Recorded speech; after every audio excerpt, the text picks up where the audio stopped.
119वां दिन।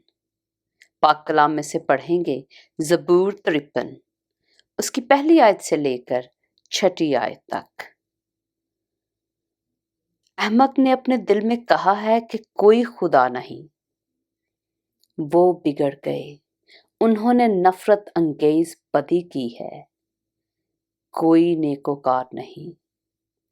खुदा ने आसमान पर से बनी आदम पर निगाह की ताकि देखे कि कोई दानिशमंद, कोई खुदा का तालिब है या नहीं। वो सब के सब फिर गए हैं, वो बाहम नजस हो गए, कोई नेकोकार नहीं, एक भी नहीं। क्या उन सब बदकिरदारों को कुछ इल्म नहीं जो मेरे लोगों को ऐसे खाते हैं जैसे रोटी और खुदा का नाम नहीं लेते। वहां उन पर बड़ा खौफ छा गया, को खौफ की कोई बात न थी, क्योंकि खुदा ने उनकी हड्डियां जो तेरे खिलाफ खैमाजन थे बखेर दी। तूने उनको शर्मिंदा कर दिया, इसलिए कि खुदा ने उनको रद्द कर दिया है।